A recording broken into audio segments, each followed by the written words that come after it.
அனைத்து பிகைன் சீக்ரெட்ஸ் நேயர்கள் அனைவருக்கும் வணக்கம்.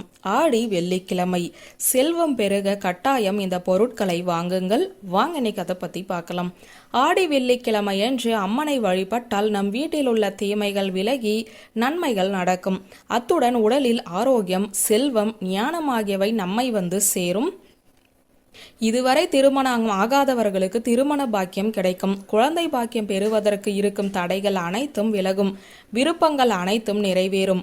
எடுத்த காரியங்கள் அனைத்திலும் வெற்றி கிடைக்கும். இந்த வருடம் ஆடி மாதம் 2024 ஜூலை 14ஆம் தேதி துவங்கியது.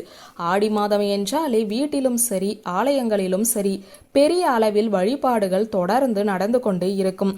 அதுவும் ஆடி முதல் வெள்ளி என்றால் இன்னும் விசேஷம்தான். அப்படி தொடர்ந்து ஆடி மாதத்தில் வரக்கூடிய வெள்ளிக்கிழமைகளில் இந்த வழிபாட்டை நீங்கள் தவறாமல் செய்யலாம்.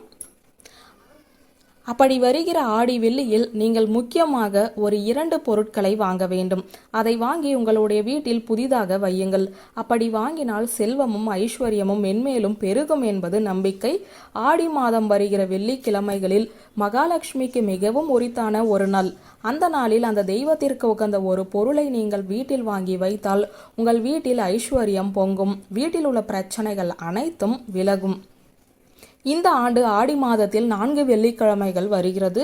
அதில் ஆடி முதல் வெள்ளிக்கிழமையானது ஜூலை 19ஆம் தேதியன்று வந்தது. அடுத்ததாக 2வது ஆடி வெள்ளி 26 ஜூலை அன்று வர இருக்கிறது. இந்த நாளில் ராகு கால வேளையான காலை 10:30 மணி முதல் 12 மணி வரை வழிபாட்டினை மேற்கொள்ளலாம். அலுவலகம் செல்பவராக இருந்தால் காலையிலோ அல்லது மாலை 7 மணிக்கு பிறகோ இந்த வழிபாட்டினை செய்யலாம். வீட்டில் காளி படம் அல்லது ஏதாவது ஒரு அம்பிகையின் படத்தையோ வைத்து பூஜை செய்யலாம். அப்படி பூஜை செய்வதற்கு முன்பு இந்த 2 பொருட்களை கண்டிப்பாக வாங்கி வைத்து பூஜையை தொடங்குங்கள். பார்க்கடலில் பள்ளி கொண்டிருக்கும் விஷ்ணு பகவானுக்கு அருகில் உள்ளவர்தான் மகாலட்சுமி.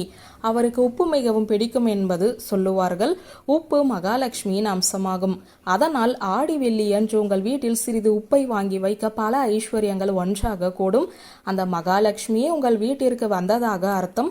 அதே போல குங்குமம் அல்லது மஞ்சளை கூட நாளை உங்களுடைய வீட்டில் புதிதாக வாங்கி வைக்கலாம். கண்டிப்பாக இவை 2ஐயுமே நாளை வாங்கி வந்து சாமி கும்பிட்டால் உங்கள் வீட்டில் மகாலட்சுமி குடிக்கொள்வாள். அதனால் பிரச்சனைகள் அனைத்தும் விலகுமாம். இதே போல அம்மனுக்கு பிடித்த பொருட்களில் ஒன்றான வேப்பிலையால் அம்மனுக்கு மாலை கட்டி போடலாம். வேப்பிலை மட்டும் விரலி மஞ்சள் கிழங்குகளையும் சேர்த்து கட்டி அம்மன் கோவிலுக்கு சென்று மாலையாக அணிவிக்கலாம். கோவிலுக்கு செல்ல முடியாதவர்கள் வீட்டில் உள்ள அம்மனின் படத்திற்கு இதை அணிவிக்கலாம். இதனால் அம்மனின் மனம் குளிர்ந்து நினைத்த காரியங்கள் அனைத்தையுமே நடத்தி வைப்பாள். வியூவர்ஸ், இந்த வீடியோ உங்களுக்கு பிடித்திருந்தால் லைக், கமெண்ட், ஷேர் பண்ணுங்க. நன்றி.